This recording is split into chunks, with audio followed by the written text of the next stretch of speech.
So I completed a one-year backpacking trip not too long ago. If you watched my last video, you might remember that I spent 2 months in Southeast Asia. So after Southeast Asia, I went up north into China, and I spent about 3 weeks in China, which is nowhere near enough time to explore a country as massive as China. But I did actually manage to learn quite a surprising amount about the country. There were quite a lot of things different to what I expected, and I'm hoping this video here will surprise you with things you didn't know about the country. Before this trip, my image of China is that it is always overcrowded and busy. But when I arrived at my first stop, Chengdu, I found that though the tourist attractions were very lively, it was not as crowded as I expected.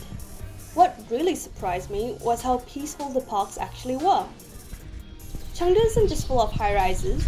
There are many beautiful parks where you can admire the artistry of some traditional garden arrangement, and there are peaceful boardwalks along the river.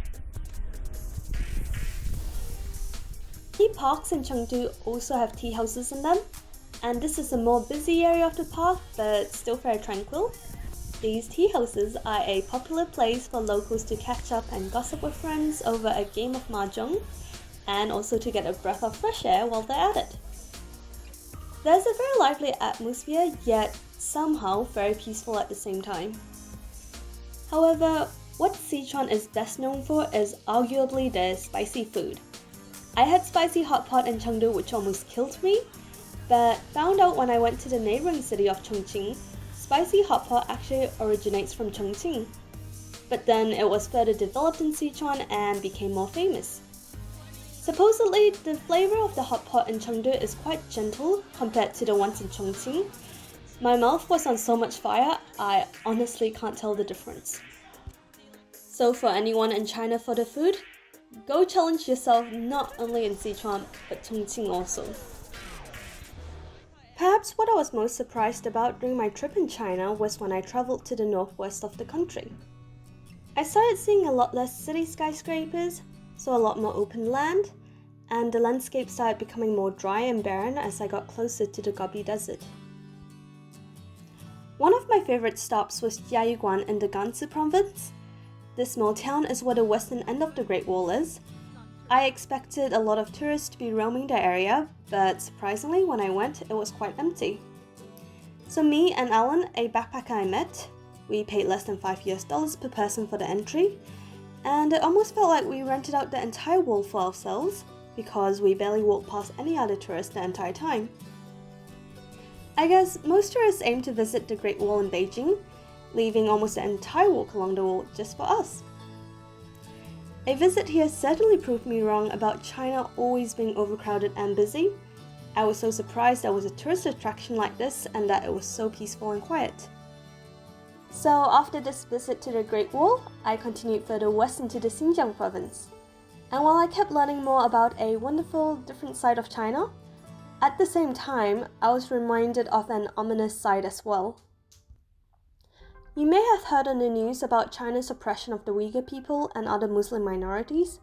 That was sadly the only thing I knew about the province before arriving. When you get off the trains in Xinjiang, there's a tense atmosphere.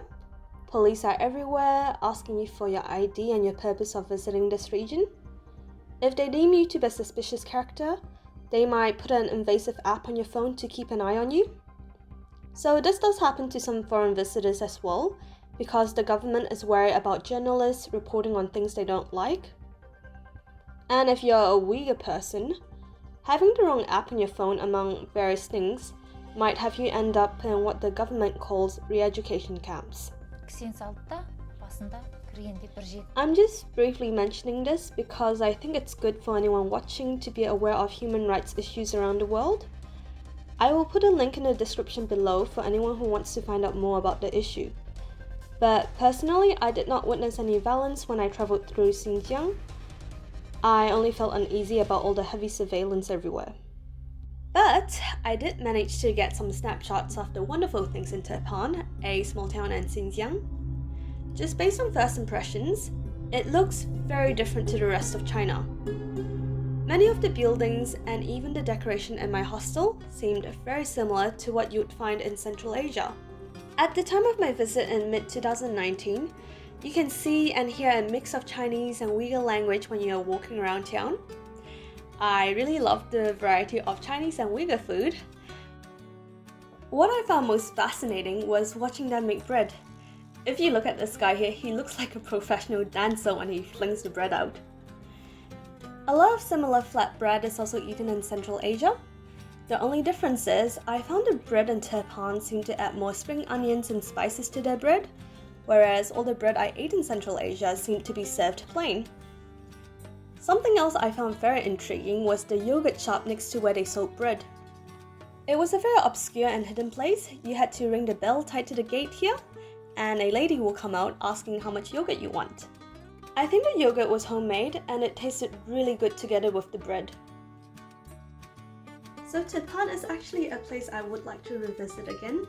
I really enjoyed seeing the daily life in the town center, but next time I would also like to wander a little bit further out of the town center and see some of the other attractions there. After Japan, I headed over to Almaty in Kazakhstan. I was so excited because Central Asia was that one place I've been dying to visit. I will be making a video soon about my 5 months around Central Asia, so you can subscribe to my YouTube channel and you'll be updated on when that new video comes out. Thank you so much for watching. Give me a thumbs up if you liked the video and leave a comment below if you have any thoughts. And well then, I guess I will see you guys next time. Have a good day. Bye bye.